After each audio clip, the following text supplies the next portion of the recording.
Let me pour out some whiskey. But you were saying, I didn't want to break your train of thought. Start with the Jura. Yeah, no, he can talk. Yeah, start with the Jura. All right, what are we working with here, guys? Some Jura, 21 years. Single malt 21. Scotch That whiskey. one should be a good bottle. Yeah, this one's from Eric. You know, I think he was trying to bait a little compliment, a little credit. No, just now. I didn't even say it was for me. I just wanted to try it. I just got it for the show. Did you say that Eric got this for us? Yes. Eric. I like this. This guy, he feels like one of us already. Yeah, exactly. Well, cheers, Zach. Cheers, guys. Welcome to the show. Thanks Thank for coming. you. Great to meet you. Thanks for having me.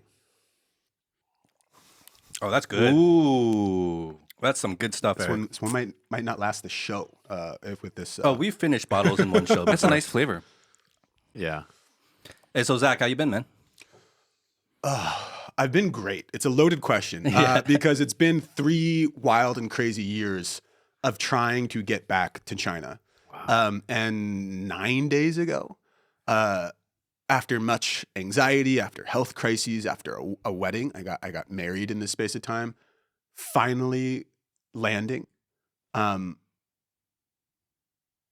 this is going to sound super cheesy. Forgive this. This is not the whiskey talking. We just started. It felt like coming home in a way that I didn't even fully expect. There's an expectation, I think, when you're gone for a long time, or there's a concern for me that, gosh, am I going to lose a step? Am I going to still feel like this is a place where I belong? Do I still feel like I've got the skill set to handle it? And it just felt so natural. It felt so good. And I think that there's broader implications here for like the business world and all that. It's so easy from outside of China to think about it from the big numbers, from the macro, from the news, from the headlines. And I know you guys talk about this a good amount. It's so much easier to be excited when you're here. And being back here has injected me with that feeling of excitement. And I don't know that optimism is the right word, but this feeling of like, hey, let's get after it again, which is wonderful. Was it you? You posted something like from afar. If you're reading the media, the feeling is more fear when it comes to China. At least that's how it's portrayed. And then on the ground, the fear turns into more of an excitement. Kind of what you're saying. Is that what you... It's exactly what I wrote, and it's as true as can be, particularly in the United States. And I work with a good amount of businesses. I get to interface with a good amount of people who are actively thinking about China, thinking about the Chinese market, and in some ways, the biggest hit to their businesses is not regulatory. The regulatory matters a ton. It's not even U.S.-China conflict. It's that their modality of learning about the Chinese marketplace is, 6 a.m. phone calls with their China team, midnight phone calls with their China team, and then headlines. And the headlines are all bad, and they're not coming anymore. And if you talk with any executive who comes through Beijing, Shanghai, Shenzhen, I used to bring people to Chengdu and Chongqing, which was always really fun. And they leave buzzing. You can feel it. But when you're just learning about the place from far away, and this was true pre-COVID, it's obviously been exacerbated the last 18 months. It's hard to feel anything but fear and at best sort of consternation and timidity about the place. Yeah, actually, the fact that you have not been in China for the past, 3 years? 3 years and change is right? Bananas. Out of China for 3 years, listening to all the headlines and being over there, while we're over here talking about what we hear. You know what he's I mean? like a fresh set of eyes. Yeah, here. I'm so curious because you're going to be the first person that at least, I think all of us, but at least definitely for me, somebody who's been on the outside coming back and that perspective. I'm dying to hear what you think. It's a trip. There's a certain time machine element. There's a certain, it's very difficult to see the forest from the trees sort of thing. And when we're in it every day, I've interfaced far more with Americans and North Americans in general about their feelings towards China, and also have been more mentally immersed in that information ecosystem, which when that's your primary source of information, it's hard not to feel jittery. It's hard not to feel fearful. And now that I'm back, I can start to recontextualize all of those headlines amongst sort of the everyday. It's sort of like if you're looking at the United States, especially during like the Trump era, and I used to talk about this with friends in China. If you look at from the United States from the outside, it looks like a dumpster fire. Like there aren't days where where a crazy salacious headline would come out and it was just like, oh my God, like shootings in New York, these obviously hate crimes. Like it looks bad from far away, but when you're in the United States, you then close your laptop or you turn off your phone and then you have dinner with your family. Yeah. Or you grab a drink with your friends. And that dumpster fire gets contextualized as like, okay, only happening sort of down the road and not really impacting daily life. The same is when you're looking at China from outside. If you're looking at headlines, and again, those headlines are typically pushed towards being more incendiary. It's how those businesses work. It's impossible to contextualize that in the fabric of everyday life, which of course is much different here. And so your guys' work, when you're thinking about interacting with the outside world, and certainly my work, and I think of myself sort of as a bridge person, is helping people to contextualize the good, bad, exciting, risky, at the right proportions, right? It's really about the proportionality of everything. Well, clue us in a little bit because I think alluding to kind of what Howie was saying is we've been living in a bubble here, right? And whenever you stay in any place for too long, it becomes kind of a bubble. And especially if you're only like reading the media headlines and stuff like that. And so a lot of, I think, media that we consume makes us think like, oh, North Americans have like really think about China in this one way. What is in your experience the reality of how they actually think about China? Because like, are we just exaggerating the fear and whatever the bias against China, or are a lot of people on the ground pretty objective and open-minded? No. No. Okay.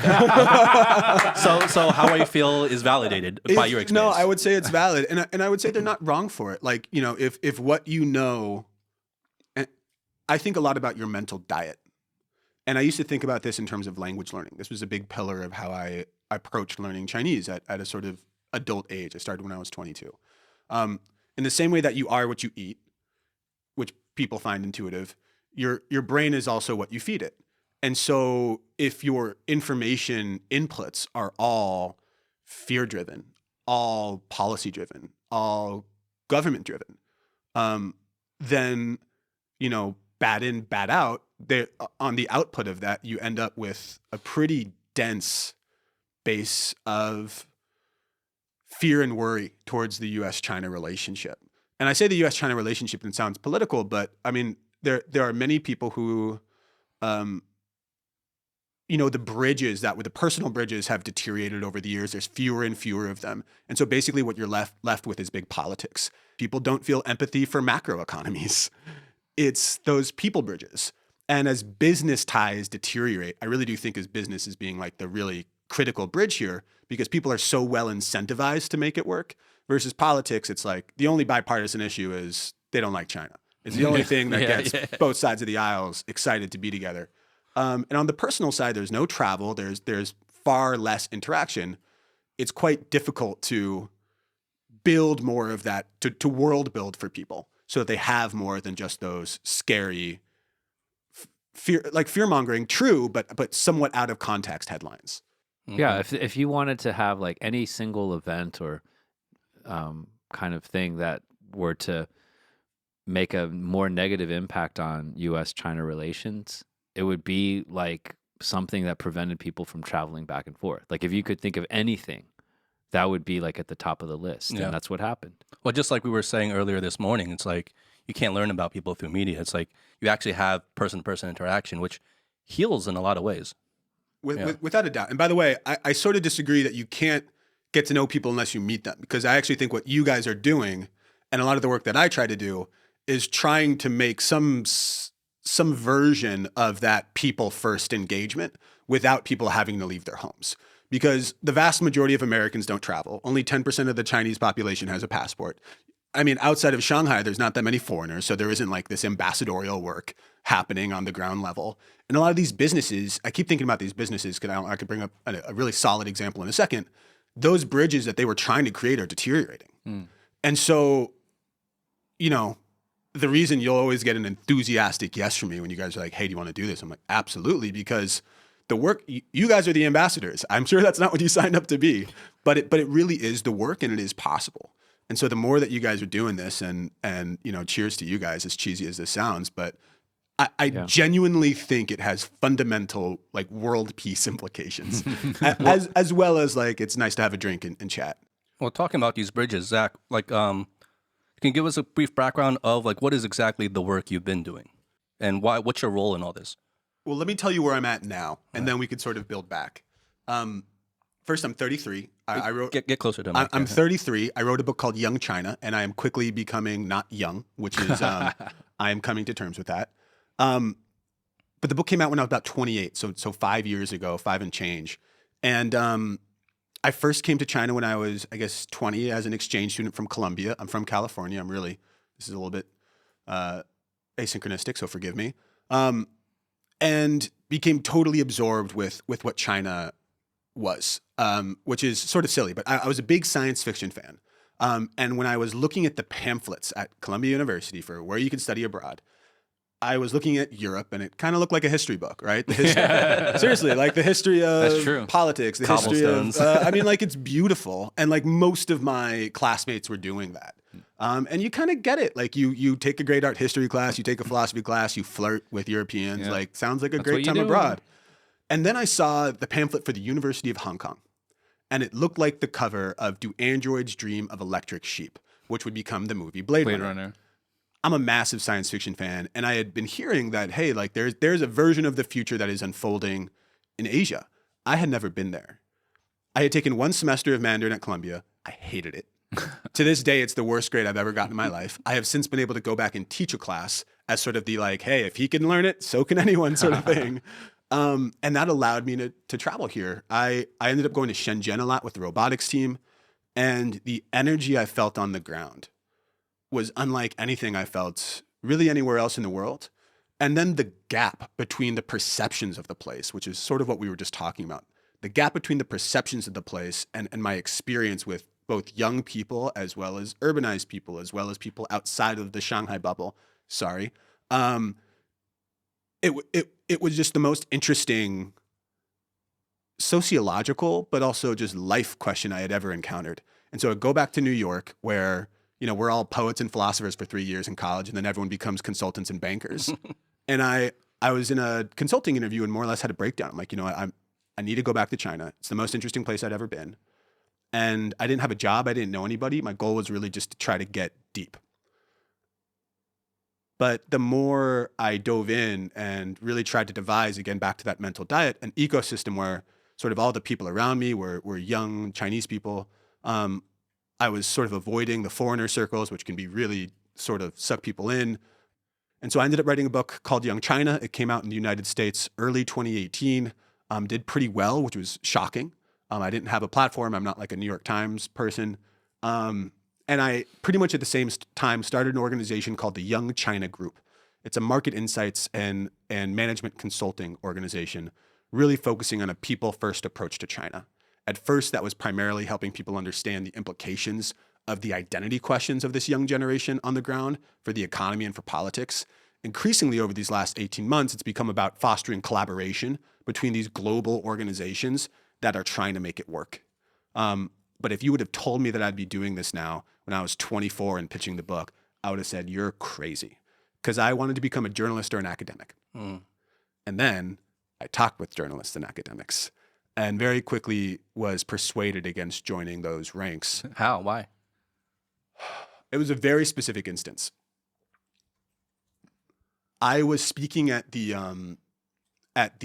Foreign Correspondents Club in Hong Kong, which was a huge deal for me. I used to always pass the FCC in Hong Kong as a student there. It's like the Roman columns. It's a storied building, kind of like an old boys club, but like there was something quite intellectually seductive about it and undeniable.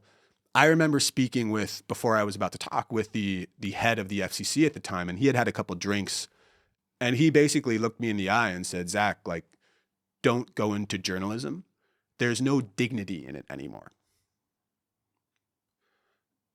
And I'm not here to dump on journalists or academics. I think the work that they do is incredible. I think there's some wonderful journalists out there. But basically, I started to build this vision of, okay, how do I marry the resources of sort of the private market and the business world to do the forward-looking work I'm actually interested in, instead of running around on deadlines, trying to beg for institutions for money to do a research project or whatever it was. How could I get ahead of that? And realizing, though, that when the book came out, I wanted to be able to do that, to be able to push it, talk about it, explain it to people, sort of raise the flag a little bit with these ideas that I had been sort of slaving away over for years. I handed in the manuscript December of or probably August of 2017. The day I handed in the manuscript, I went to the bathroom and formed a company, which costs $300 and takes a phone call, that basically could research the questions I was doing for the book, but research them at a different scale with more resources. And so my goal is over the next 3 to 5 years to have the most amount of data, like data, not just I've had some conversations, about what makes for good collaboration between the US and China, at least in the business scape, and then hopefully being able to magnify that for something larger. Yeah. I think the whole data thing, I was recently watching a talk you did. I don't know, I think it was pretty recently at Harvard. Yeah, that was like 4 weeks ago. 4 weeks ago, you were giving a talk at Harvard. Now you're in Shanghai. What a world. What? But I was really impressed by your talk, and also your TED Talk, by the way, which was really great. Is that all related to your book, Young China? So there was the book, and that came out. But then what happens afterwards is there's a distillation that you do when you get asked to talk about the book again and again and again. And it helps me to see, okay, there are actually some distinct themes that are emerging here. Instead of it being like a snapshot in time, which in some ways it is, it's also the setting of a trajectory. And so when people are talking to me about like Neijuan, sort of involution, and Bailan and lying flat and Tangping. Right, Tangping, exactly. It's like if you've read Young China and you're not from China, and you're like, oh, like the defining characteristic of the project of childhood in China is pressure to get ahead in the middle school market, the high school market, the college market, the grad school market, the job market, the marriage market, the real estate market. And then you meet these kids who are like busting their tail to work at Tencent or Pinduoduo and not being, and the money they're getting is not helping them realize those dreams, and they're fed up. Like lying flat to me is the perfect sort of silent protest against that culture of pressure that drives this young generation for so many years. So if you've read that and you have that foundation, it's not a surprise that this generation is reacting this way in the workforce. And so the data, it helps to set a trajectory, and it helps to remind people like, hey, this isn't my opinion. Like, I don't think this young generation is important because I've been here. When you look at the economic and political implications of this young generation, it's easy to argue. It's easy to argue that they are the most important generation in the world, maybe second to those of the United States. And so when you start from there, it's not like, I don't really like China, or it makes me uncomfortable, or like our political systems don't get along. Who cares? You need to understand this young generation, not just for business. Business is sort of the easiest thing to point to, but because when you put this economic and political clout hand in hand, what you get is cultural gravity. And this is sort of a science fiction framing. But the idea is for really since World War II, you could argue, as countries have modernized, they've westernized. And because the economic center of the world was really Western, the way that they did business, the way that they dressed, the way who was advertised to, the way that travel was sold and rooms were designed, and for which customer, and the way that our political system works, it really revolved around us. And I say this as an American. When you think about the demographics, the economics, and the political implications of this young generation, it's the first Eastern power, you could argue really since like the 1600s, that has the potential to change the way that our world spins. What's more interesting than that? So what are the most pressing concerns or issues you think for this young generation of Chinese? Pressing concerns. Well, there's at this moment and then there's in life, right? At this moment, unemployment and opportunity. I mean, the biggest challenge for young people in a lot of ways is that you have 11 million graduates every year, and you don't have a white collar job market that can absorb that level of talent. And so you get employers who really have their pick of the litter and can treat their employees like crap, and push them to the edge, which is why we have so much burnout culture in China. And that was one thing during a bull market while all these companies were doing well. Now there's layoffs. And so when I think about, okay, what does this generation need right now?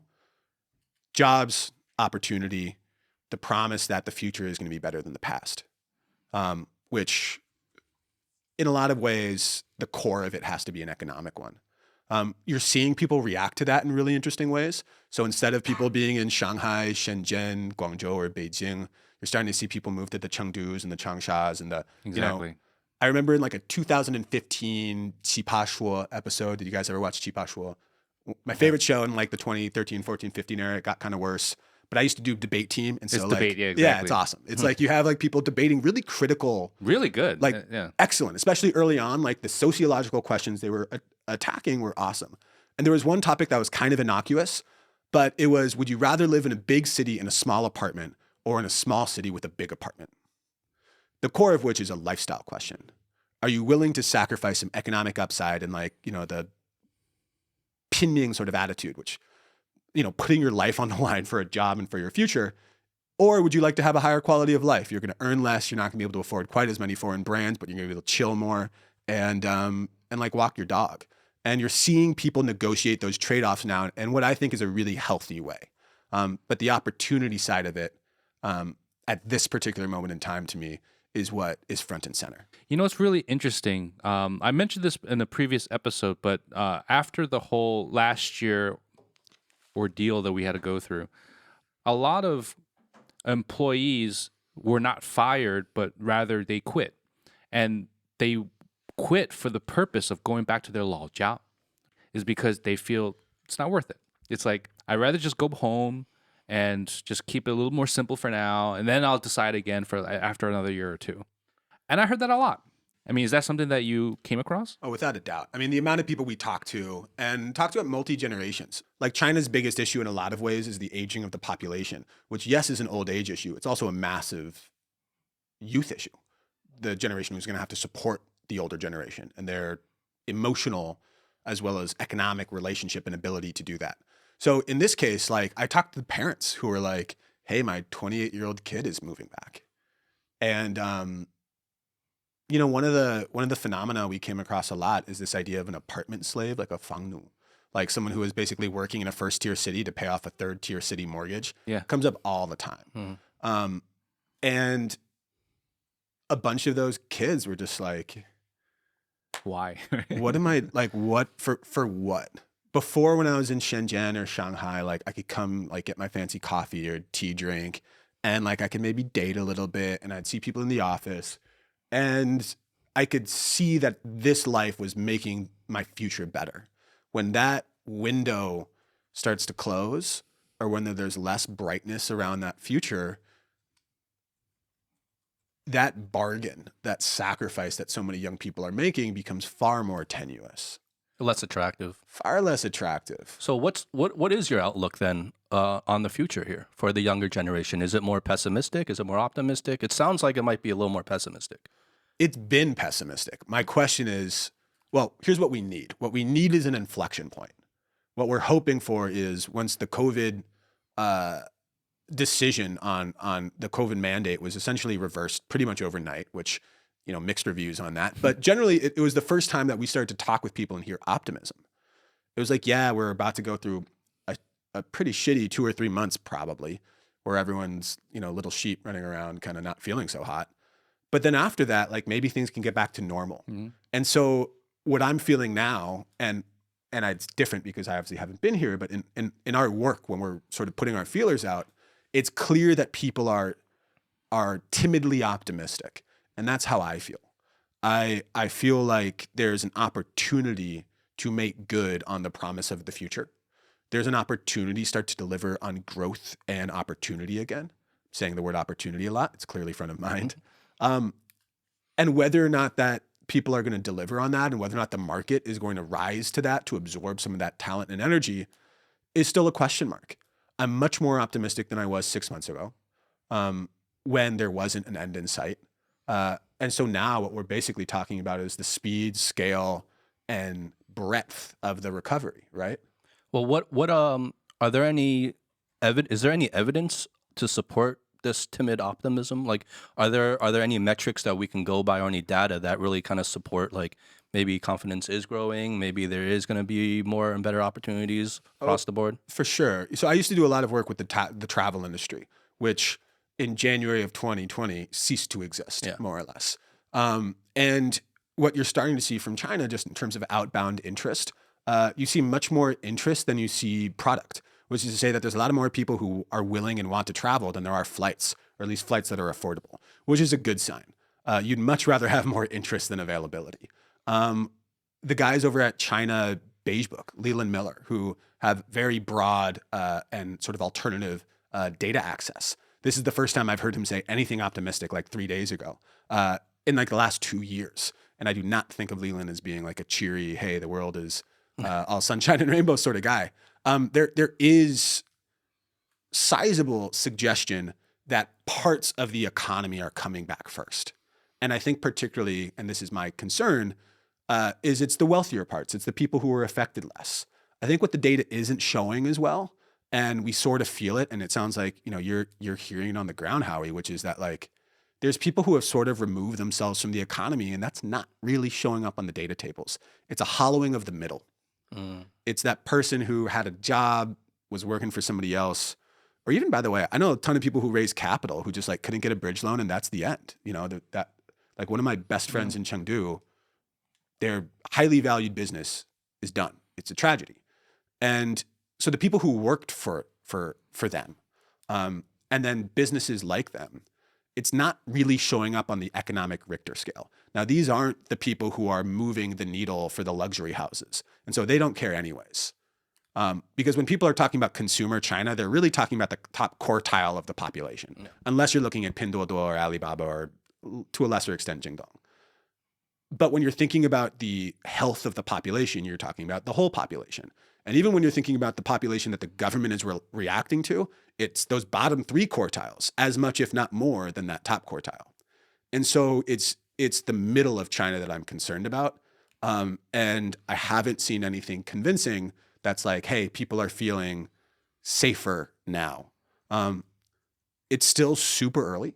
Like these jobs take a while to come back. It takes a while for people to say bye to their parents and head back to the big city, or to save enough to do that. Or, and so we're basically looking for the speed of elasticity in people's, you know, the drop to pessimism, the elasticity towards optimism, and willingness to go out. There's one thing I will say: there's no place that changes faster on earth than China, and there's great data for that. Yeah. and an ecosystem of rapid change means you have a population who is far more adaptive and adoptive than any other population on earth. And I believe that to my bones. I have a weird guess. I mean, I have no idea if you have the answer for this, but this is just my own assumption. The local Chinese community, in terms of spending, I would think that they would probably spend less on domestic goods and more on travel, for example, because that probably is more valuable, as opposed to, I'm going to start spending on clothes again. I'm going to start spending on, you know what I mean? I don't know if that's a reality or not. Or totally a reality. Okay. And this is quantifiable. It doesn't really get a lot of attention because it's not about war. It's not, you know, it's like, it's not stuff that makes headlines. But what you see is not all desire is created equally. And the desires that were denied people the last 3 years are very much rising to the surface. Now, like I said before, only 10 or so % of the population in China has a passport. So it's not like everyone is buckling up and trying to go to Thailand. But there's no doubt in my mind that there is a massive travel wave outside of China that will happen, so outbound from China. The biggest question is when. I'm actually speaking at a global travel conference in Canada mid-May, and the bottom line is there's a ton of interest. One other problem is with travel is that for global suppliers, so like hotels, cruise ships, et cetera, they haven't rebounded fully. And so they have worse staff or less staff, which often means worse experience, and they're charging 1.5x what they so it's a worse experience with more price. And particularly for Chinese travelers, there's a higher expectation on service. You could say Asian travelers, because service throughout Asia is so much better. Just as background for that, you know, we're talking about numbers around consumer clout. In 2019, pre-COVID, China was the largest outbound traveler in the world. And it wasn't even really close. Not even close. Not even close. The crazier part is when you don't look at that as a static number, when you look at it over the last decade, the other top 4 spenders, France, Germany, UK, and the United States, had grown somewhere between 3% and 36% in their outbound spend, which is to say they'd essentially plateaued. China had grown by 535% in that same decade. So it's easier to double small numbers in truth and all fairness, but the number, already larger than that of the United States. And again, only 10% of the population had a passport. That's crazy. 140 million people, 10%, doing this crazy outbound travel surge when it's expected to double. So when people talk to me like, what's the next China? When is India going to happen? And there's a lot of people saying the next China is the next China. I think there's a lot of validity to that. But we're still at the beginning of what's possible in the consumer space. And the cascading effects of that are we're still at the beginning of what's possible in the political space and the sort of global influence space as well. This is all to say, there's a very long way of saying, there's a lot of people who want to travel. Yeah. Well, that's why, because when you were saying the 10% of Chinese, only 10% of Chinese have a passport, it's also a little misleading in a way because it makes you think, probably not a lot of Chinese really traveling. When if you just look at just the numbers itself, it's massive. Bananas. Right? It's 140 million would make them one of the largest countries in Europe. Did you ever feel? I mean, I felt this. Obviously, this is in our own Shanghai bubble, but after moving to China, the whole conversation of just traveling abroad or just travel in general is a common conversation. But back in the States, you don't talk about that much unless you're traveling within domestically, right? It's like, I'm going to Florida or something like that, or I'm going to LA or Cancun or something whatever, like that. Yeah. But in general, like just traveling abroad to Thailand, to Europe, to Australia, to Maldives, or whatever, it's like that's a big topic. Everyone's always talking about travel. Huge. And that's something that's just I realized after moving here. Huge. I think, again, this hierarchy of desire thing, I think about it a lot. Americans, we like to travel, but we like to travel to Tulum when we're like feeling crazy, but no, Cabo or Canada or like it's like the few Italy again, which is awesome, and Italy is wonderful and Cabo's great. But trying to get at the why for this is really interesting. But within China, there's so much interest in the outside world. And part of that is, there's a lot of people who've been insulated from that. Here in Shanghai, I used to sort of evaluate the foreignness of a city, which is how many foreigners there are in the city, by how many foreigners there were on a subway car. And I'd get to Shanghai and I'd be like, there's like 12 of us, and I'd be like, what's up, dude? There's it's not uncommon to see foreigners in Chengdu, where I was based for a lot of my time. It's pretty common in certain areas, but then one city over in a place like Pengzhou, which is 1 million plus people city, none. And so as the availability of travel gets broader, there's this opportunity to leave and to see a different culture. Remember, China is 90% Han Chinese. The diaspora is pretty sealed to a certain degree. And so there's this really fresh pre-ironic, which is a way I saw it described in 2014 in an article on why Kobe was so popular in China, which is there's this genuine, sincere, untampered with, non-jaded appreciation of the world is so big, I want to see it for myself. Those were the 世界那么大，我想去看看，好像就这样。There was a teacher who resigned with those 10 characters, and it blew up all over the internet. Wow. I think 2017 or something. And that attitude of just gosh, there's so much to explore. China has a very diverse, complicated, but also rich travel terrain. You have Russia, which people aren't obviously going to now, Japan, Korea, the entirety of Southeast Asia, India, these are phenomenal destinations, and they're close. And at the end of the day, people go nearby, unless it's one of those once every 3 years we're going to go see it. Because U.S., left and right, you're surrounded by water. Yeah, there's an upside to that. Defensively, and we have a very chill environment for a variety of reasons. Like I said, China would have a very complex geopolitical theater without the United States. Yeah. Right. You have Russia, you have Mongolia, who there's historic beef with. There's Japan, who there's historic beef with. There's Korea, who there's historic beef with. There's Southeast Asia, who there's kind of historic beef with. There's India, who there's current beef with, and some historic beef with. There's Pakistan, who there's historic beef with India, as well as China. When it's you look crazy around, when you think about it. It's so crazy. It's not a sweet situation to be placed without the United States. On top of the, not to mention all the U.S. military bases that's around. Totally. And so when THAAD was coming out in South Korea, the missile defense system, it's you get why China's paranoid. The flip side of that, from a travel point of view, is there's a lot of places, great places to visit. Zach, was curious. You told us sort of how you got started, and it sounds like your interest in curiosity and culture, and that kind of journalistic or academic mindset is still sort of shaping your direction, right? Like that's still driving it, but you're incorporating a business aspect so that you can be independent of this thing. Have you sensed any shift? Like, like one day, are we going to expect you to be some mega businessman, or are you still using the business opportunity as the way to kind of fund your interest in learning? I don't ever expect I'll be a big, great business person. And a lot of that has to do with it's just not really where my skill set is. And I know you mentioned that there's a lot of young Chinese people who are listening to this thinking about their own future. Unique ability is basically this idea that you should be doing more of what you're great at and less of what you suck at. Which in like the, 成功学, like you should be good at everything and like you should really work on your weaknesses, which when you're like thinking about the Gaokao, like you need to boost all of your scores. The idea of unique ability is like, hey, like you're probably pretty clear on what you're great at. How do you do less of what you're bad at?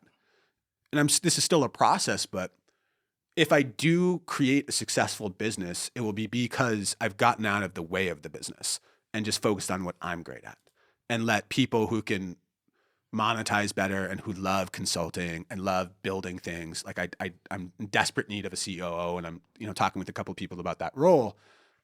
Just because like, you can only change yourself so much.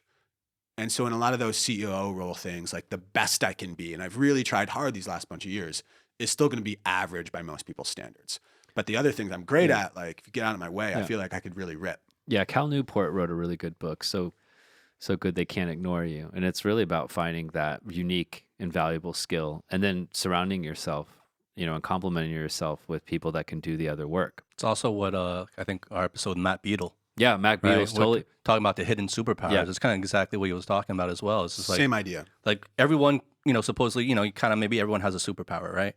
And instead of the habit of just focusing on your weaknesses, and like exactly what you said is, even if you spend all day and night trying to work on what you suck at, realistically, you'll probably only have modest returns. Maybe get to average, right? Maybe.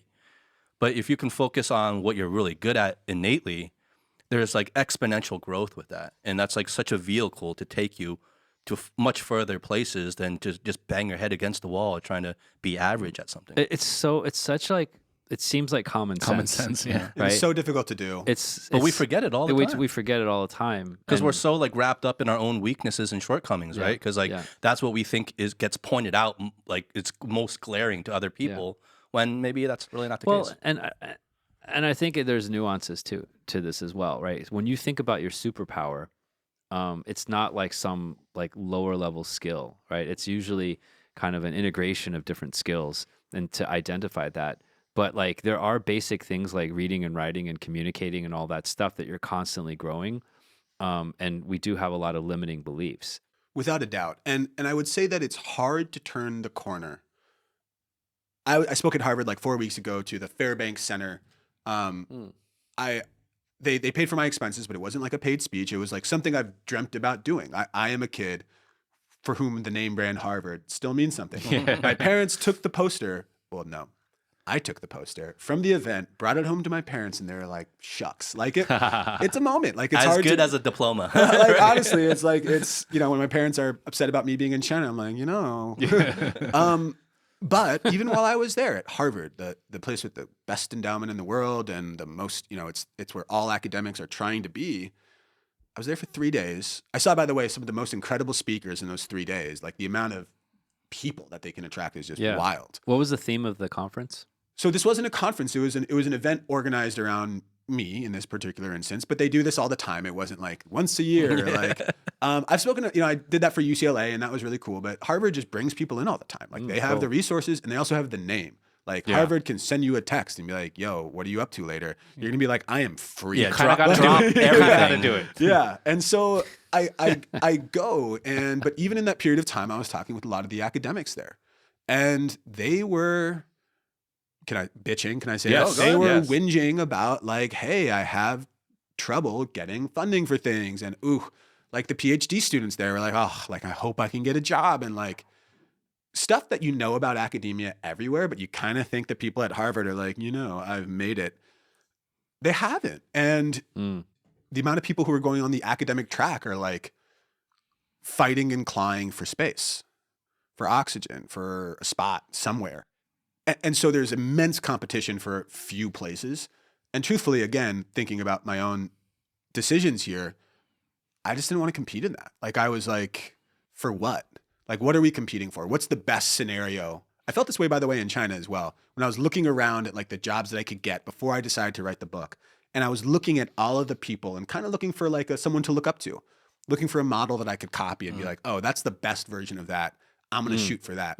I looked around and didn't see anyone that I wanted to be. And again, it's not the best business. Like I don't have the best business in a lot of ways, but it's sustainable. So getting back to your point before earlier, Eric, like if you have a dream, you could fuel it on like spit and sweat and like go get 'em attitude for a while, but then you need to make it sustainable. Yeah. And sustainable could be, God, when I was in Chengdu, my first couple of years in China, I made $10,000 a year, which my friends back in the United States were like, but I was like one of the better off of my friends in the hostel in China. I was like, I'm doing just fine. And then when I first got the book deal, I made $25,000. I thought they were going to give that to me all at once. And so I'm like, I am the richest person I know. And so like Hot Pot was on me for like a month. Like I was like, because people had also taken such good care of me. Like when you're in like that kind of like hosteler on the road backpacker community, like the amount of like Chinese friends I had who had like looked after me, who had my back when I like didn't have enough, it was just, so I became that guy for a little bit. So if like the nut you have to crack is like, and this is all, by the way, why I feel like I can be a little bolder in business is, like, I know that I could be fine in Chengdu on $30,000 a year. I just know it. Like in the back of my head, I'm like, I was happy then too. And I have a wife now, and there's a different threshold. And like, she has her like aunts and uncles who are like, hey, like an apartment is what we expect. I'm like, okay. So there's different pressures now, but making your dream sustainable and deciding what sustainable is should be a base. And then once you get to that base, and you typically have to be reactive to what the market is asking for to get to that base. Once you get to that base, you can then be intentional. Like, what do I actually want to build? And is there a market for this? And will people start to like pay me to keep living my dream? Because otherwise you have to get a job. And there's nothing wrong with that. I'm married now. And so that like $20,000 dream in Chengdu is like, okay, like maybe like 40 would be, like, my backup plan is different now. Wait till you have kids. Yeah, well, so there's this crazy thing, I sort of joked about this before, but I'm not young anymore. This is like my last year or two. According to Pew, youth ends at 35. And we're actually, so one of the other things that I'm doing, I'm trying to fund a 20 country study right now on youth. So comparing cohort to cohort, US and China, which I do a fair amount of my work, but India, Nigeria, Brazil, Mexico, South Korea, Japan, Indonesia, Vietnam. Well, what about Saudi. the youth are you trying to study? So there's a variety of different things that we're approaching in this. And trying to do a global study, by the way, is extraordinarily difficult. With scale, you sacrifice nuance to a certain extent, but it's a mix between quantitative and qualitative. Qualitative first, subject matter expert interviews in all of these countries. And then this massive quantitative approach. We're working with a global partner on this. And we're asking a variety of questions, getting at the pillars of youth in each of these places. Identity, priorities, family, wealth, trust. And one question, by the way, is just like, when does youth start and stop? In the United States and in China to a certain degree, I mean, this whole like pushback on shengnu, on leftover women concept, and like, I don't want to buy an apartment now, or it's this renegotiation of life stages. And so when youth starts and stops in Nigeria versus the United States versus China versus India is a fundamental question towards what your priorities are at whatever life stage. People often conflate the idea of generations and life stage. Life stage changes as you grow older. Generations never change. You're always part of the same generation as you age. And so the weird thing is I started to get to be asked to speak kind of all over the world. In 2019, I was on 5 different continents. I was doing about 20 a year. And everywhere I went, people would ask me, how do young people in China compare to X compared to young people in Egypt, compared to young people in South Africa, compared to young people in Saudi, compared to young people in the UK. And a lot of the time it was like, I don't know. Like, I don't know. I'm not like, this isn't what I am not an expert on UK youth. But we created a framework, and I wrote an HBR article about this, Harvard Business Review. I still do write a little bit. But I was like, hey, as interesting as this is to do theoretically, I want to do it with data. And so this is a great example of how like there's a business around this, and like there's certainly consulting implications, and we're getting sponsors for it. I'm not footing the bill. It's it's over $1 million to do something like this. It's not like, hey, I'll just like It's not a small ordeal. it's not a small ordeal at all, but it could be immensely valuable to companies who have global vision. Yeah. And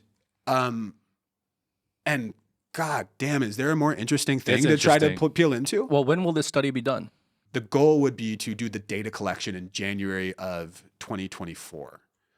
I mean, I'm sure you're pretty burnt out about talking about young China, but there was one thing that I got from your talk that I want to hear from you again that really stood out to me and I found was really profound, and was really about like the mindset of the Chinese youth. And you were using data to articulate just the amount of change that has actually happened, and put it into perspective by comparing it to the United States and other countries in terms of per capita GDP and all these things. And you were tying it and negotiating it with like the psychology that a person or a generation of people go through when they experience such drastic change, which is unprecedented before China. Can you kind of go through that whole spiel again? Because like I would love to hear it from you and just get more out of it. So I mentioned before that there are two phases to writing a book. There's writing it, then there's distilling it. And this question of what makes young China different than anywhere is something that nagged at me. And I tried to answer it in creative ways and with stories, but it just felt anecdotal. It was like, oh, they use phones. Our kids use phones too. And like, they like punk music now. Like our kids like, it's the buzzwords are actually really similar from generation to generation. And like, it looks like it's getting more similar, and it definitely is, but it was an unsatisfying conclusion to me. And this idea of the pace of change, everyone knows China speed, right? And if you guys do any editing here, you should throw up that like picture of the Bund in 1990 versus 2015. And it was basically like China in like the 1500s versus, like 1900s versus like this futuristic Jetson city. And so we think about China speed, we typically think about buildings, right? There's that phenomenal statistic between We talk about the hardware. yeah, like between 2011 and 2014, China poured more concrete than the United States did in the 20th century. That's phenomenal, but that's not about people. And so I created something called the Lived Change Index, which is what you're referencing, Justin, Yeah. which was trying to contextualize the amount of change people have lived through in their lifetime. And so I was born in 1990 in Northern California. From 1990 to, I think it's 2022, the amount that my per capita GDP in my country, which is sort of the best metric we have for measuring the quality of life. It's not perfect because it doesn't capture wealth inequality, but when you're comparing global cohorts, it's pretty good. The amount of the per capita GDP in the United States has increased over that 32-year period is 2.5x. So imagine that in really concrete terms. The trips we could take as a family, 2.5 times longer. The education my family could afford for me, maybe 2.5 times better over a lifetime. The hedges on my neighbor's yard, 2.5 times higher. Like even like comically, think about it in real terms, 2.5 times better in a lifetime. My friends born in China in the post-90s generation, so 1990, in their lifetime, they've watched their per capita GDP increase 33 times. That's crazy. 2.5x, 33x. Maybe it's just a developing country thing, right? What about India?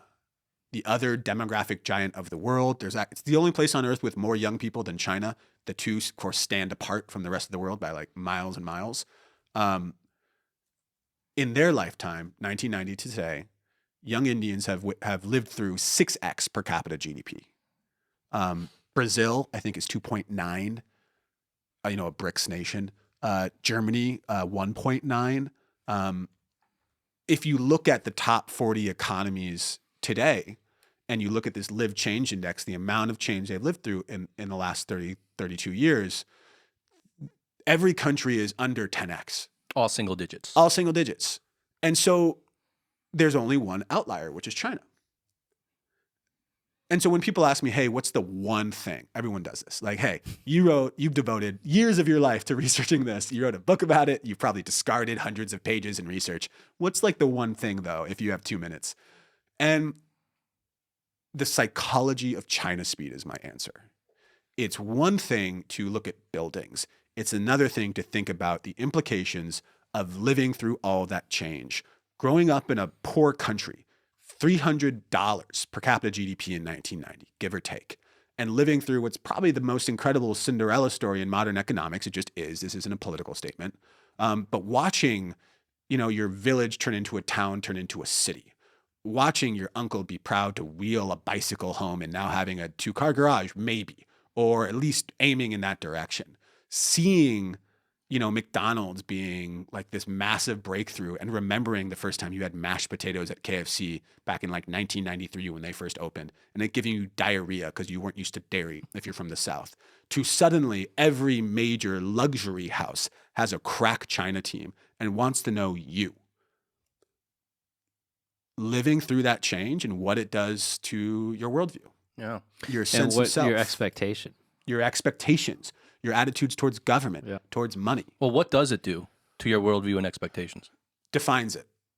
And so if you look at travel, if you look at government, if you look at the job market, like the implications are cascading, but the answer is that it defines it. And so, you really have to break it out. Like in terms of expectations towards growth, you expect to grow at a rate that's different than anywhere else in the world. Or unsustainable, though, right? Totally. And even like when I talk about, in the subtitle is the Restless Generation, right? They're not the optimistic generation. Everyone always tries to sort of corner me and be like, oh, like you're the optimistic China youth guy. I'm like, no, I'm not. And like a lot of like the LinkedIn folks will reach out to me and be like, so optimistic about the future. I'm like, that's not what I talk about. There are elements of optimism, undoubtedly, and certainly massive opportunity. But the Restless Generation feels that the best growth is probably behind them. And the era of gold rush in China is done. And the competition to get ahead is so fierce that giving up for millions of people is an option. And then competing at a higher level for another bunch of millions is also an option. But it's not just like unfettered optimism. In 1990, the average premarital sex rates were like 17%. It was sort of equated with sin at the time, even though China doesn't have religion in quite the same way.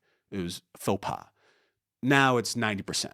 People are having sex before marriage. So it's not just tech, it's social values. Yeah. People used to, China used to be 70% rural. And I think it was 1990. Now that's inverted as well. Like top to bottom, it's easier to look at the marketplace and be like, hey, these numbers, you've seen a real change. But like social values have changed at the same exact speed. So if you went back to 1990, right? And I think that's a really good reference point. Like no one would have been able to imagine. Like what's happened in the last 30 something years has just been, to use a overly used word is unprecedented, but like really, it's pretty crazy, right? So let's move like another 30 years into the future, right? And you mentioned a couple of things, like now expectations are sky high. Like we're not going to increase another 33 times, right? And then everyone's mood and sentiment is completely based on that expectation because they had nothing before and then it increased 33 times, right? So now it's like if it doesn't go up X number of times, people are going to not do certain things. At the same time, because of the China speed, you've said that people here are more adaptable than anywhere else in the world. So that's an advantage, right? That's like a muscle memory that a lot of people do have here, sort of already. So if you combine everything together, like what's your prediction in like the next 30 years? Like what's actually going to happen? Like I'm really curious. You love science fiction. Let's write your next novel. This is going to sound silly in light of the amount of things that I've said I'm doing recently. I have a book idea, China 2035.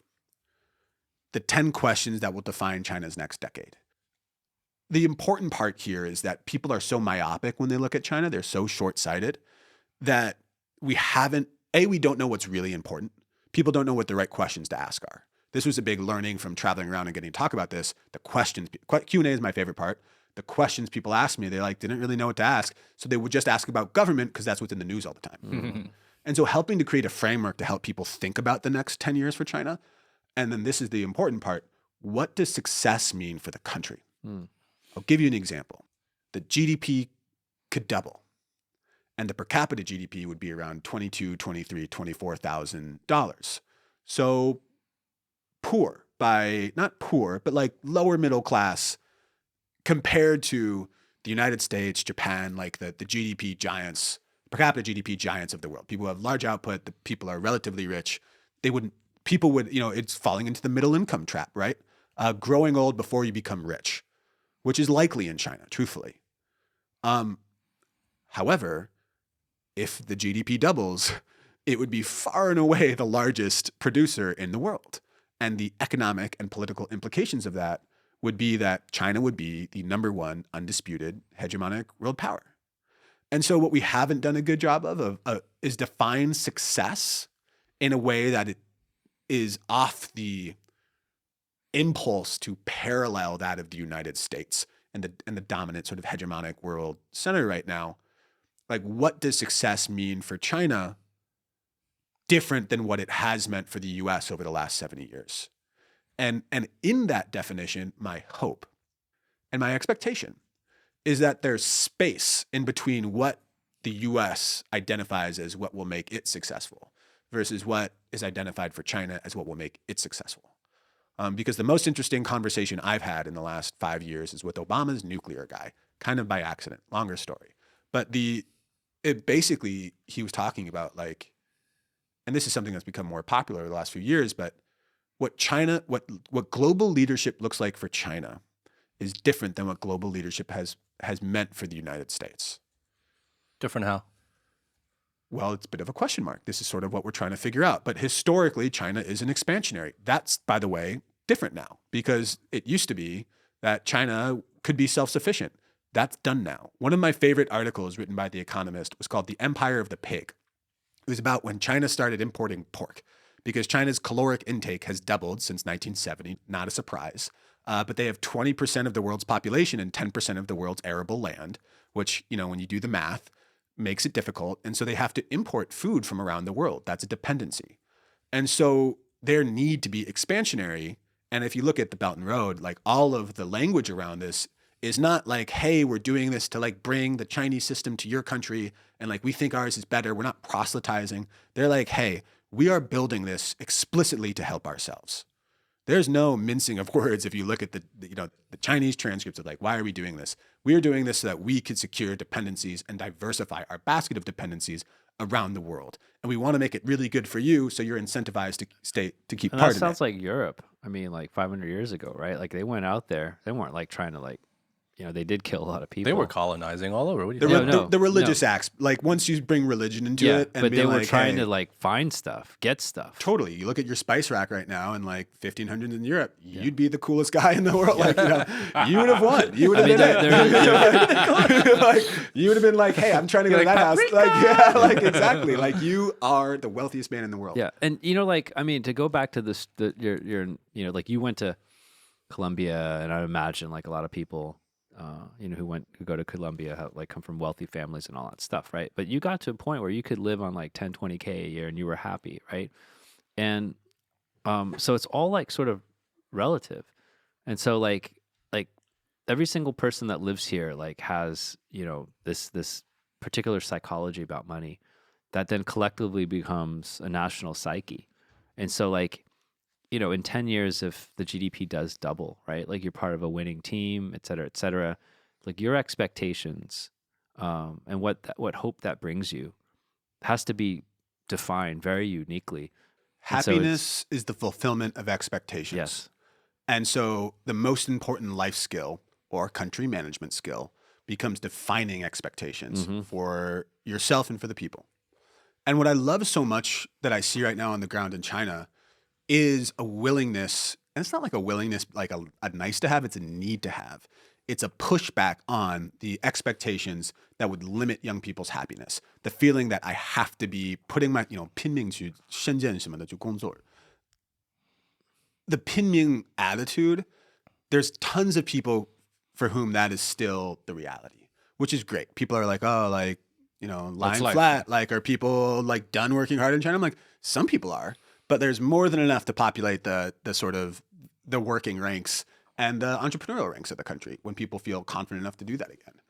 But there's this redefinition of what a good life means. The older generation in China, and I talk about this in some of my talks, is sort of 吃苦的一代, right? The whole eat bitter idea. Eat bitter means delayed gratification. I am working hard now for a better life later. And it's not, I'm working hard now for a better life in 6 months, 5 years, 10 years, 20 years. For the next generation, I'm busting my tail so that my kids could have a better life. The thing is, the next generation has sort of arrived and they want their better life now. And so there's like, 活在当下, this like live in the moment sentiment in Chengdu at CCY, the place where I lived for a lot. It's closed now, unfortunately. We would say, you know, over 烤鱼, 今朝有酒,今朝醉. It means today we have booze, so today we'll get drunk. We'll enjoy what we have now. And that's an approach towards life that creates space for, hey, maybe I don't need to have an apartment. Maybe I can just rent. Or maybe I don't need to be in Shenzhen. Maybe I can go to Chengdu or Changsha or wherever. And maybe like a good life means something different than what my parents think, which is just sort of money at all costs and progress at all costs. Like people, there's a point that I sometimes make, which is that China does not have generation gaps like we have in the US. They have generation gulfs because of that pace of change, the distance between generations. I mean, people's grandparents, if they have living grandparents, have survived a famine that took lives of tens of millions of people. They remember hunger, which is in part why like the whole Shanghai lockdowns triggered something different in the older generations in particular. But there's also intergenerational memory of that. Yeah. Well, and it's totally understandable because like my parents are like that, right? I mean, a lot of people, it's not just people in China, it's like the people that, you know, are from this part of the world and then they go somewhere else. It's the trauma. It's completely defined by the trauma of growing up in that environment and the fear. And like the fear is like driving everything. It's like people who grew up in the Great Depression. If you look at like, you know, how like investment behavior, like Morgan Housel wrote a great book a few years ago, The Psychology of Money. And he's like, no one's crazy, right? But like, you know, people of the Great Depression generation, they would never put their money in the stock market. Whereas like, you know, like people that were born after that invested all their money and all they've seen is like this, you know, this trajectory, you know, and so the trajectory, the expectations, trajectory and expectations are sort of like very, very related, but the trauma of where you came from, Your lived completely, experience. yeah, Your your lived lived experience, and that's defines all you. you know. Like our parents' generation, or at least mine, and probably, you know, some of you, was defined by that, right? And then they've worked their whole life, right? But we don't have that necessarily, that same type of fear. Well, I also think there's a connection because talking about like past traumas and like a lot of historical events also create stereotypes, right? And there was one thing you also said was like the whole thing about China's speed is that stereotypes get outdated really quickly. And we don't always think about or contextualize that because at least growing up from the States, right, we see time moving at a certain pace. We see development moving at a certain pace and we think, okay, well, that's just the way things are. And probably other countries are either as fast or if maybe slower, right? But we don't contextualize it in terms of China's speed, in terms of how fast things have changed. Therefore, as things change, all the old stereotypes or old preconceptions that were true at one point are completely untrue now. This is a really important thing about the last 3 years. And that live change index, when I bring it to headquarters in other places or when people read it, there's a couple things that they realize. Like from the United States, again, you can sort of, if you've not been to Helsinki in 5 years, you look at the pace of change, you're like, okay, it's kind of changed at the same pace as where I'm from. I could kind of guess if I have a couple of clues, like in which direction it's developed. And for most places around the world, that's the case. But when they look at that, they're like, oh gosh, like the speed at which these stereotypes, these trends, these expectations get outmoded in China is so much faster that we are ill-equipped to understand it. I just can't help but think back to around 2010. I remember having a deep conversation with a friend who was visiting, and we're talking about how the hardware of the country was getting upgraded like super quickly, right? Buildings going up, roads getting fixed, all that stuff, right? But the software, meaning society, the people, are still, running OS 9, whatever, right? And it's like, oh, until the software catches up to the hardware, you're not going to really like reap the benefits of all this, mass transformation. Now, you look at it now, I mean, 10 years, 13 years later, you see the software upgrade. We're living through this era and time where you see people, like societies changing behavior drastically.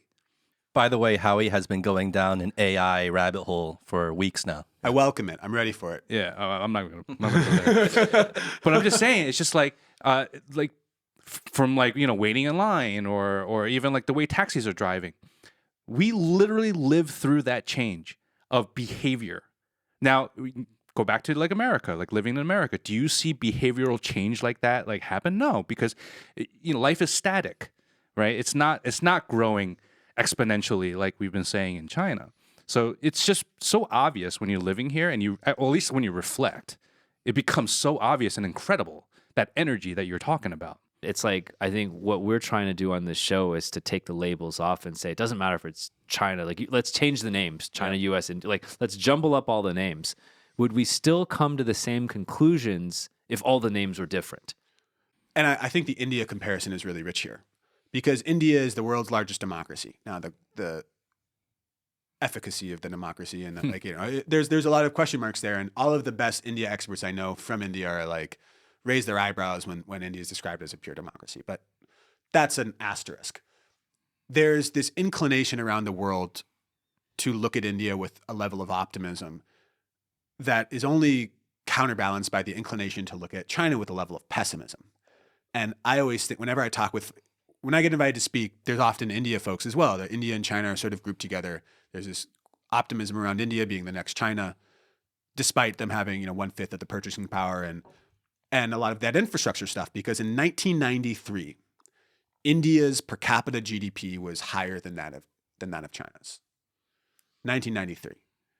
And since then, China has developed exponentially, or again, country A has developed exponentially and country B has not. Linearly. Still incredible, by the way, but linearly. And there's this sort of home team lens that we take to India because they're a democracy, they speak our language. There's a lot of Indian executives in Silicon Valley, and especially, and like that's gotten a lot of attention, deservedly. And then, but there's this impulse in China to have a negative tint on it. I think of it as like a Rocky IV sort of, like it's like a communist hangover. Totally. We must win over communism. Good guys, bad guys. Yeah. It's a McCarthy hangover. It's a knee-jerk reaction. And it's not to say that everything's good and everything's bad in one place, but this ability to take off the label and to see a place without bias, at least when you're thinking about part of it, when you start to think about the politics of it, that's obviously that deserves labels to a certain extent, but everything else, I think it'll help. It'll help tremendously, right? I mean, we're still in two very different systems with different values, and I think we can't get around that. Whatever India and the other piece about labels beyond just the bias is that they're just they're radical oversimplifications, right? Calling something a democracy or calling it capitalistic or whatever you want to name it, calling Justin or Eric. Like, it doesn't mean Eric anything. with an A is pretty specific. Yeah. Like Eric with an A might be unique enough to you. But, but naming something, yes, I love that. Zak with a 1K. Naming something and describing it are completely different exercises. Communism is a great example of this. Yeah. And like the idea that everything that's labeled communist looks, smells, acts, behaves similar to the way that, when the US was fighting communism and like that was it, communism is ridiculous. And particularly when people are thinking about China, and obviously we're at a moment where the government's more foregrounded. Communist as a label was more confusing than clarifying in many ways. Yeah, and like how you evaluate effectiveness, right? I mean, in one way we're trying to put a lens on, we're trying to predict the future. And it's like not based on the label. Like because you have a democracy, whatever the label is, doesn't translate to like, are you going to be successful? It's the actual factors inside. I mean, in the soundbite kind of world that we live in, we just want to then just take labels and like a mathematical equation, right? A plus B equals C, and it's just not an effective. Well, we want intellectual shortcuts. We want intellectual because we don't want to spend the brain and power to actually clarity. think We about it. want to literally have a mathematical equation that says, okay, you know, C plus communism plus blah blah blah equals this, and that's just it's not like effective. No, and I'd go a step further and think it's like the Marvelification or the Disneyification or this idea that something can be good, full stop, or bad, full stop. And I brought up, you know, Rocky IV, but like any Stallone movie, really, which is where you have good guys and bad guys, and the bad guys have heavy accents and are communists, and like without fail. And I think we underappreciate how, you know, the Hollywoodification, as we're thinking of other. Well, that's their ifications. propaganda. Yeah, and it's effective. And like, I think as Americans, one of the things I always worry about is there's this thing that happens in the end of all those movies, which is that we win. We win kind of no matter what. And like, it's because we're spunky and like can overcome the odds and like, ooh, we run up those stairs and like won't we give don't up. Well, it would defeat the purpose of the film if the Americans didn't win at the end. It wouldn't sell very well. But that's also not how life works. And so my concern, you know, again, one of those weird things that happens when you get to talk and plug into a group for an hour around the world is you can tell, I can tell which places have a stronger embedded belief that like democracy, heavy on the label, will win no matter what. And It's dogma. it's totally dogma. Well, it's religion, really, at this point, I think. There's a certain amount of like this religion of freedom. And so when I and by the way, there's nothing wrong with that. I think there's a lot of great things about. Let this not be the soundbite. There's a million great things about Religion freedom. sucks. I'm with religion. I'm with freedom. Actually, one of the points I wanted to make earlier was how like it's interesting how Buddhism is being reintroduced in China as like this method for dealing with consumption and like not really, you know, and redefining happiness for what has been a very consumer-driven, goal-oriented society for the last 20 years. I always ask people which freedoms are the most important. And there's some clear answers to that. Like, because there's this thing in like American political debates. It's like where a politician makes a really good point and the other politician says like, well, yeah, have you considered freedom though? And the guy's like, oh, it's a great, I hadn't considered. Like, it ends debates no matter what. Like it's the nuclear bomb of... It really is. It's like, hey, that's a great perspective that you put out, but it's not a freedom-oriented perspective. There's freedoms that matter and are critical to quality of life and people being happy. And there's freedoms that matter less. And particularly like voting, for instance, is a great example. Half of Americans don't do it. And you could argue that they have the freedom not to do it, and that's the wonderful bit. But there aren't like a lot of young people in China looking in that being like, ooh, yeah, that would really make me happy. Yeah, I wish I had that. Yeah, like that's the thing that would make this life better. No, but there are certain freedoms that are massively important. And so the point being that there isn't one system that unconditionally gives those. There isn't one system that unconditionally denies those. And recognizing outside of the labels, hey, what's the crux of a happy life? What's the crux of good governance? Where are the areas that people are willing to compromise? Where are they not? How is that changing over time from generation to generation? Yeah. And then evaluating systems based on that versus, hey, and 300 years ago, we wrote down these ideas and they're kind of being maintained or not. Through all the interactions you've had, Zach, like what are most Chinese youth saying is a successful life or a happy life or a free life? Like what, how do they define that? Excellent question. Freedom was a word I encountered all of the time. I actually think this might be how I started the Harvard Talk. The focus of the Harvard Talk, or like the headline, was what do Chinese youth want? Which is like, as a white Californian, not from China, it's like, that's a lot to try to, I mean. Yeah, take it from me. Take it from me, I know. But the thing that comes up in the research and these conversations and like, the word freedom comes up all the time. Or are they saying 自由? 自由. And independence. Like I've seen it like tattooed on people's arm. I've seen it. There's one person who I'll always remember who had it written on their ceiling. And so it was the first thing they saw every morning. It was the last thing they saw every night. Freedom. And it's really around the country. It's not unique to Shanghai or like around the country, but different than Western expectations where freedom is so politicized.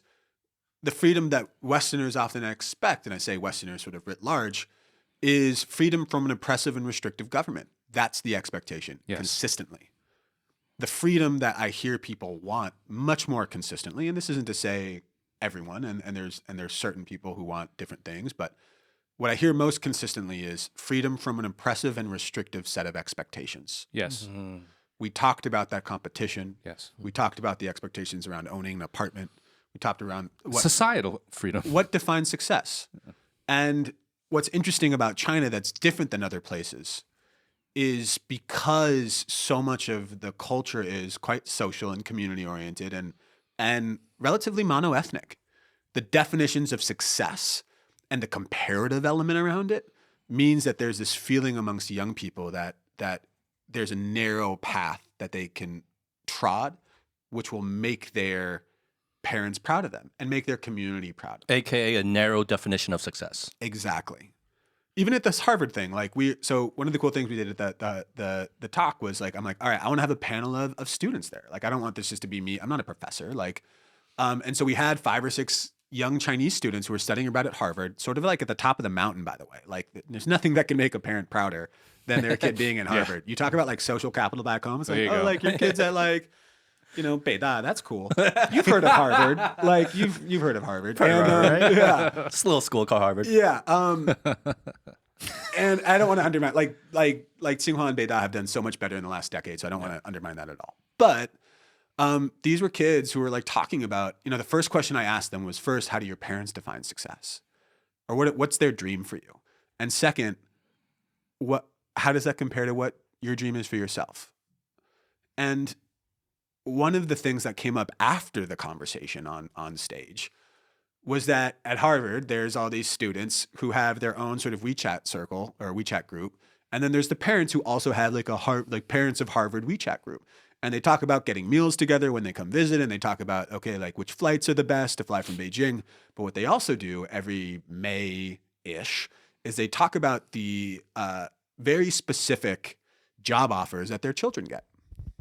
My kid got $180,000 offer from McKinsey. My kid is going to do a PhD thing. My kid is, it's comparative jockeying at such a high and direct level. I mean, you guys have lived in China a long time. People will be like, hey, what's your name? Where are you from? How much do you make? How much do you make? It's people are very open with that. And so there's these young kids who they define success for them in a way that has more to do with social impact, fulfilling my dreams, but they're also dealing with this sense of pressure that is not just from their parents. It feels like hermetically sealed within their culture that is very success driven and with a very narrow definition of success, which is financial and institutional. And what you're kind of pointing out there, on this topic of expectations, is that there are probably quite a large number of Chinese youth that have their expectations either directly or indirectly defined by their parents. Eric, your mom needs to be here actually for like this conversation. and think about like expectations, right? Like expectations are super duper important because, there's that side of building pressure, but the positive side, if no one ever had any expectations, like we'd still be like in caves, right? And so it pushes us to, to be better. But when I was a kid, as early as I could possibly remember, my mom said exactly what you just said. It's like, so-and-so's kid just got accepted to Harvard. I'm like, dude, I'm like in elementary school. Yeah, Biren's out of high, right? Like and then it was like, it's always a comparison. And there was this ladder that you're saying, because like this incredible crucible of pressure, right, to go get into the best kindergarten so you can get into the best grade school. And it's like step by step by step. Like, when does it ever end? Then you get a job, then you got to have kids, and it's just like, yeah, okay, I'm going to get the best grave. It's crazy. I've been thinking about this a lot in terms of like how success is being redefined. My father-in-law got me this. So I have an interesting relationship with my parents-in-law, my new parents, and it's basically their daughter who had studied abroad in the U.S. and lived in the U.S. for like 7-8 years. She hadn't seen them for 7 years before we just came back. Wow. 7 years.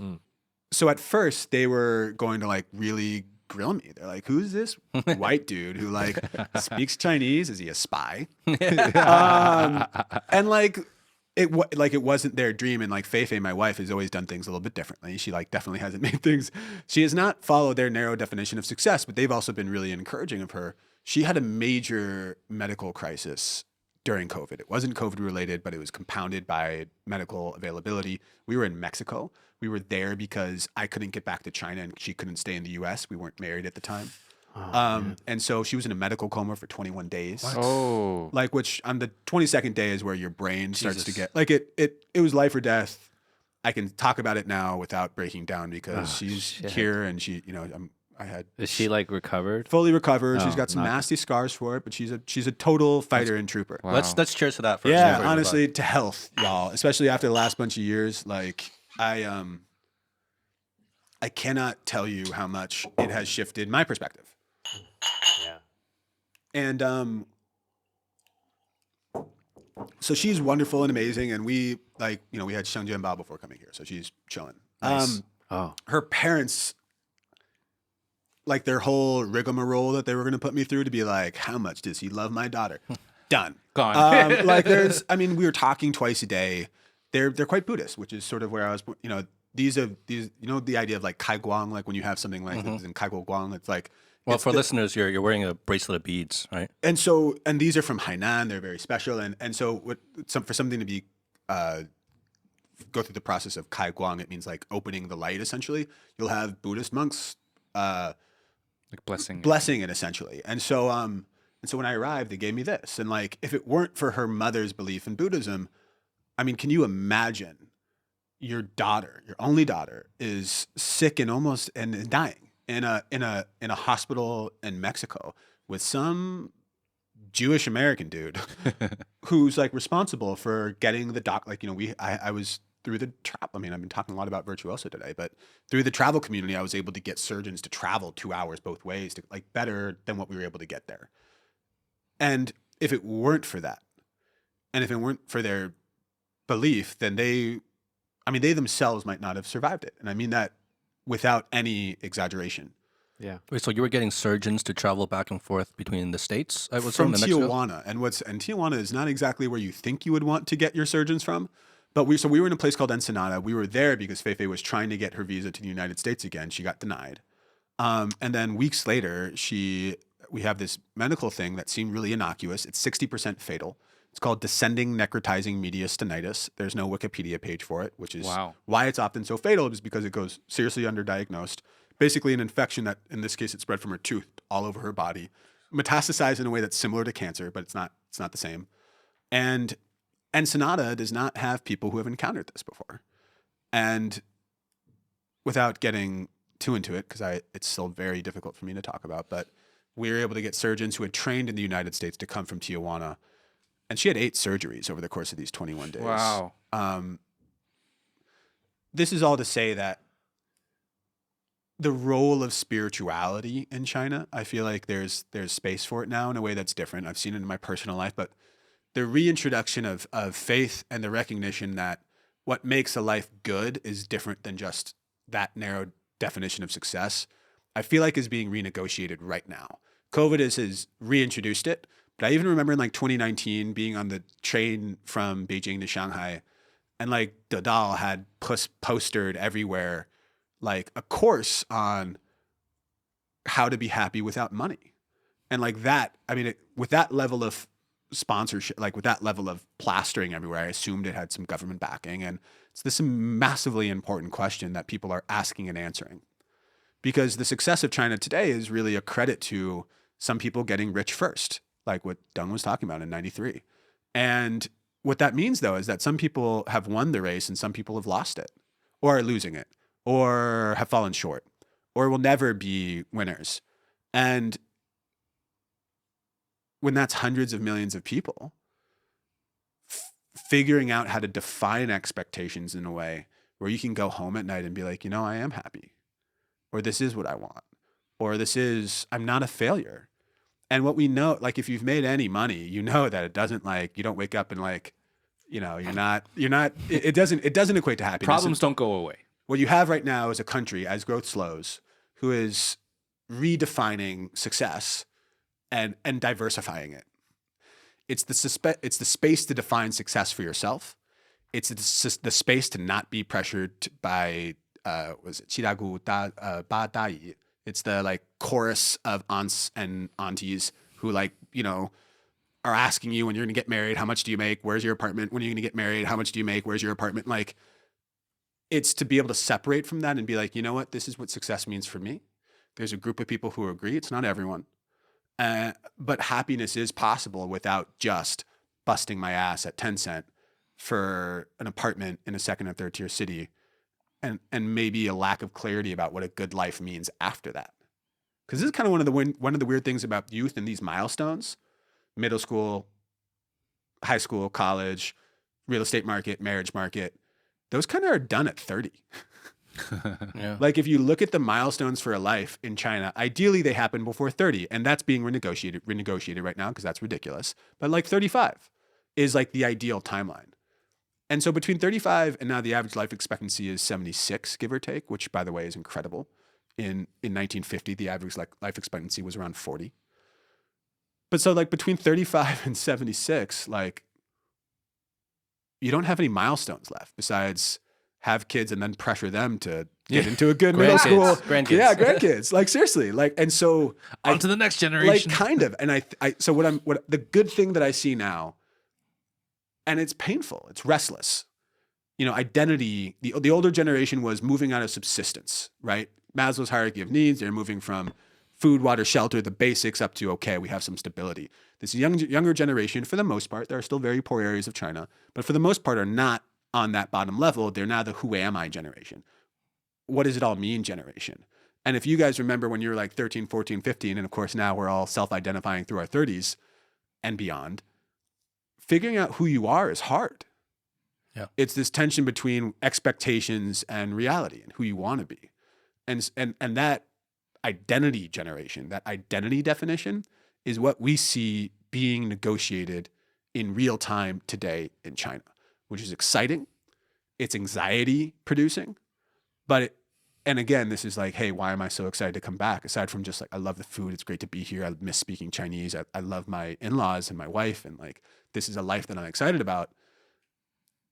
It's the most exciting intellectual question, I think, in the world. If you're like an anthropologist or a sociologist and you think about a place with implications, like this is the thing. There's a lot of places with really interesting phenomena unfolding. There's very few that will change the way the world, like the answer to these identity questions in China. In a way, it's like, to borrow like kind of a term we use more probably in the Western or U.S. world, is like they're like, I'm happy to just get out of the biggest fucking rat race in the history of mankind. Like, fuck it. Yeah. Totally. Yeah. And so like, again, this is all like, what is a life for? What does this young generation want? You're seeing that renegotiation happen back home for sure. And it's also a big driver of study abroad and why it still has value despite the marketplace on it. Its value in the marketplace definitively going down as more people do it. And I think we continue to see it. I think there's some trials and errors. I think there's a whole line of products that obviously, like glamping in China, wouldn't have been a thing if it weren't like people's drive for experience over quality. Because otherwise everyone would just be in the Four Seasons or saving up like for once every 3 years they could go and take pictures at the Bulgarian Beijing. You're only going to glamp if you've already been to like the Four Seasons. Because then you're like, is there something even more crazy, right? But then I actually I don't know about that. No, I mean like because that notion of luxury, right? But then I went actually glamping and I really enjoyed it, but I'm like, I prefer the Four Seasons. It's like, It's fucking cold. The towels are fluffy. No, it's Yeah. it's I mean, look, there's a lot They're to eggs Benedict. Yeah. Oh, to die for. there's a lot to unpack here, but I think at the core of it, and what I think about a lot are these tectonic plates, right? You have old China on one side, traditional sort of Neo-Confucianism, what it's kind of always meant to be Chinese, which is like hotly debated, but like family, success, ambition. And these are very much the metrics by which the older generation judges the younger generation. It's not exclusive to China, but again, the size, scale, and again, there's a certain hermetically sealed element to it that drives up the pressure. That's on one side. And then you have this young China concept, which is the new realities of modernity, urbanization, the costs that come along with that, the new definitions of success. For women, this idea that, hey, yeah, like it would be cool to get married when I'm 20, but I'm also now expected to get educated until I'm 25. So how does that line up? You have these tectonic plates sort of grinding at one another, old, new, tradition, modernity. This young generation, for better or worse, and it's not exclusive to them, it's going to keep unfolding, is more or less responsible to decide how those tectonic plates fit together. And being ground down between those two isn't always super fun, but it's also important. And I think that's really what we're at right now. And what's so important about the post-COVID moment is that it is the first challenge. And it's the first real inflection point. You don't have a blank slate, but you have this moment where it's like, okay, we get to rebuild a little bit. What are we building? What does consumption look like in a way, now that I've been knocked in the teeth once for months, years maybe, what is the ideal version of that? How do I feel about ambition versus security in a way that's different than I did 3 years ago? Yeah, it's going to be really interesting because even going back to what you brought up first there was Tangping, right? And then it was Bailan, right? And also what's next? Major escalation, right? What's next? Like, yeah, it's exactly. Like, I'm just going to chill and lie flat for a little bit. And then it's like, well, I'm actually going to rock. I'm going to rock. It's over. Well, this brings me to my question, right? Because maybe we can kind of tie it off with this is back to more of a macro lens and going back to what you were talking about earlier, incorporating everything that you've been talking about with this younger generation and the pressures they go through, which, by the way, isn't necessarily unique just to that generation, because the idea of what is a happy life, we're asking ourselves that too, totally. Personally. And by the way, the older generation who's retiring or not, who never had leisure, what does it mean? What does fun mean to I talk a lot about young China, but in a lot of ways, an equally interesting topic is old China, a generation who has lived through the most extreme poverty and is now living in this hey, bring out your phone and get a $7 tea world. I mean, going back to the whole 33X thing, right? This generation that's lived through this unprecedented change and speed of change and quantity of change and lifestyle and expectations and pressure, and going through all these things, to me, intuitively, it sounds damn, okay, that kind of sucks almost, to feel the greatest amount of change and opportunity is behind you, and that you already passed, you've already peaked, basically, right? Yeah, and past your prime. Yeah, and the golden age is behind you. But on the other hand, are there positives to take away from that experience as well? Are there things that you think this generation may come out stronger because of that, or maybe can leverage off of? In some ways, the defining question of every generation around the world, which is a grand thing to say at the beginning of a sentence, but it's true, and we're going to try to ask this in this study, is, do you think you'll live a better life than your parents? Which is different than, do you think if you have more opportunity than your parents? Because if you were to ask that question to Americans, do you think you'll live a better life than your parents? There's a lot of question marks right now in the States. In a lot of ways, we're in identity crisis there. I think if you were to ask that question in China, there's no doubt materially. It's by the way, it's a very easy bar to pass in a lot of ways. You talk with the older generation, and they, again, 1990, when they had their children, it was a much different China. And so the ability to live a better life, there's a relatively low threshold in China still. And so I think the answer to that is yes in China. The question is, do you have more opportunity than your parents? It becomes more complex. And so again, what I think we're basically seeing now, and I don't mean to bring up the government verbiage around this, but I think there's some truth to this. You're talking about qualitative versus quantitative growth, and qualitative versus quantitative changes, and qualitative versus quantitative definitions of happiness, and qualitative versus quantitative definitions of a good life that are now being negotiated. And in some ways, I think that's a very healthy pressure valve from first tier life is better, first tier jobs are better. Everything else is worse. First tier work in finance or work at Tencent is better, everything else is worse. Those are very linear definitions of success. And suddenly I think what you're seeing is, as opportunities are decreasing, not being eliminated, but being less just like the sky is the limit. It's much more what's right for me.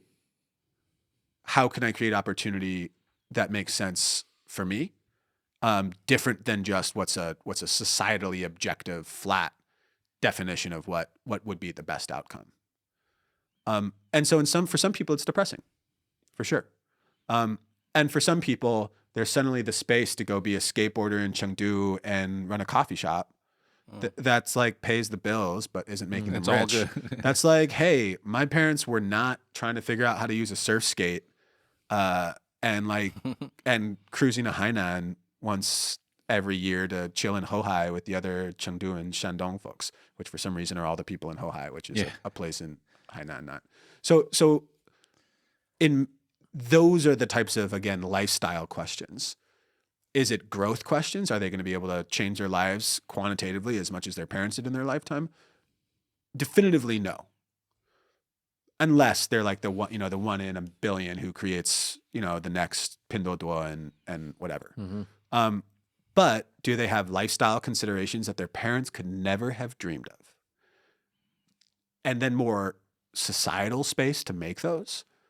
Definitively, yes.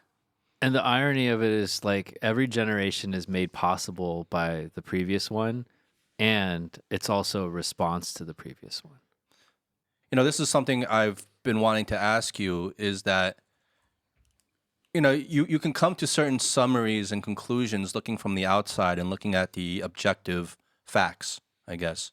But I think like there is also an innate fallacy in terms of surveys when you ask people directly about themselves, because I think all of us as humans, we have a tendency to dramatize like what we're going through ourselves, right? And everything we go through is so much worse or intense or better. Some of that main character energy. Exactly. We are the main character in our own movies.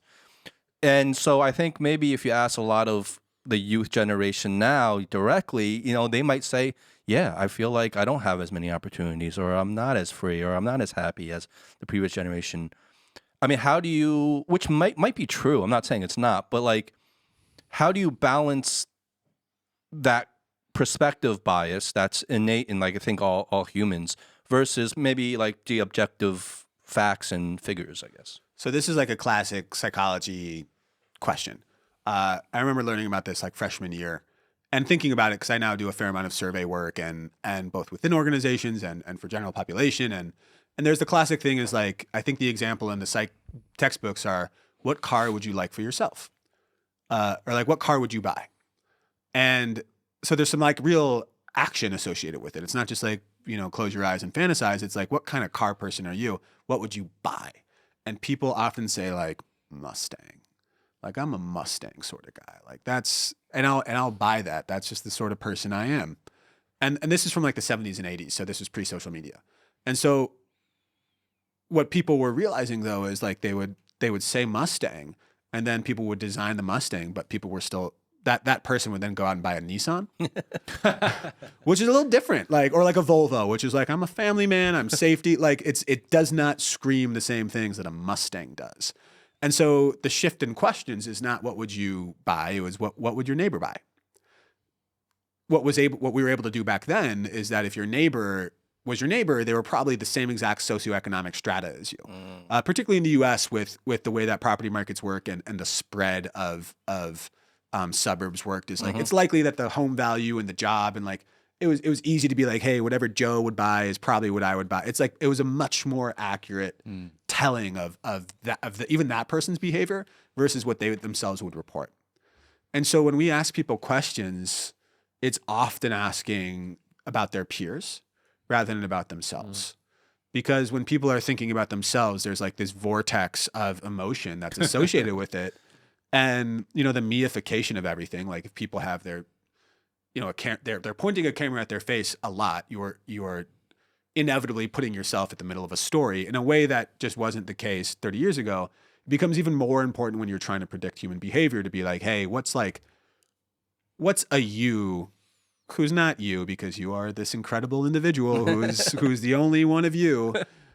and none of us are except for Eric with an A. Like we're all, I mean, pretty much. Like one of the funny parts about being in China, again, and like seeing young foreign, like I was 22 when I first moved here. I was 20 when I first came. Y'all look exactly like we did. Like, yeah, the style is different in like Gen Z, like baggy pants versus tight pants. Like, what an incredible difference. But I mean, like that level of assuredness that they're walking around campus with, or temerity because they're nervous, or like whatever it is, it's like it's so similar to the way that I probably felt. And like the outcomes that we're gonna have are all different, but like there's far more similarities. No in human humanity. behavior that exists now hasn't already existed like 10,000 years ago. For sure. And There you're you just go. plugging in different inputs and expressions and Yeah. hardware But for it like- to express. But Eric might be the first Eric with an A. Who knows? Well, my guess is like Yeah. in like, in ancient Iran or something. There was some like, I mean, like you never know, like the Peloponnesian, there's a Peloponnesian king somewhere who like, was like, Yeah. the way that I would spell this. Or it's like, E is so passe. E is so passe, and people are gonna feel this way. No, I have no idea. I love but it. like, I mean, like spell like even the Rome. I mean, look, I first landed in Suzhou. Suzhou used to be spelled Soochow. Suzhou. Oh, yeah. The old romanization of things, which is a ridiculous way to spell it if you know Suzhou is how it's pronounced. But like Suzhou University is how it was, and like Szechuan food. Yeah. It's Sichuan, man. Like, and so Yeah. I go back and they're like, "Oh, do you like Szechuan food?" I'm like, I lived there, and it's not Szechuan. But or like, like Nanking or yeah, something. I mean, there's the old romanization for things, and so like, there's these things. I'm basically trying to Yeah. create a way in which Yeah. I'm not being an asshole for saying Eric might have Oh, been no, spelled being a an certain way in the Peloponnesian War. But like, it's these things, the romanization of I mean, everything it's like changes. Bombay, right? I mean, like when Yeah. you're not like native to that culture, like, and I understand this coming from the other side, is that it's just you don't have the sensitivity to it, right? Whereas like if you're from that culture, it could be even offensive to you. Like I would just say, okay, Bombay, right now it's Mumbai, Totally. right? But I'm sorry about the Eric joke. No, don't No, never apologize. I would never apologize. no, on it's this great. show. It's great. It's great. But look, Zach. Honestly, I say this a lot, but I really mean this was. I truly enjoy talking to you. I mean, honestly, thank you guys for what you do, and look to the first of many conversations, hopefully. Definitely. Cheers. Hey Zach, where drink that first. Where can people find you if they want to connect with you? I don't tweet that much. Good for you. And I'm like afraid of Twitter to a certain extent. There's a longer story behind that, but I'm oddly active on LinkedIn, which is I'm still digesting what it means for my sense of self to be active on LinkedIn. but I'm there. So shoot me a message. I always love to hear from people, and especially if you're here. We are currently deciding whether or not we want to settle down in Chengdu, where I've spent a lot of time. We've nixed Beijing, by the way. Beijing's off. Sorry, Beijingers. Beijing, Shenzhen, or Shanghai. Shanghai is probably the last time I listen. I can get in with you guys about this next time. But if there's any of your listeners who are like, hey, like this is where you should be based, shoot me a note, and I'd love to chop it up with you so I could get your perspective. Great. And just on anything, like whatever triggers you or makes you happy, shoot me a note. Great. Awesome. Thank you, Zach, for your time. It was wonderful talking to you. I'm Justin. I'm Howie. I'm gonna read Young China, and you already know my You're name. Eric with an A. You already know my name. I come from the Peloponnesian Wars. All right. Be good. Be well. Peace. There is a sun.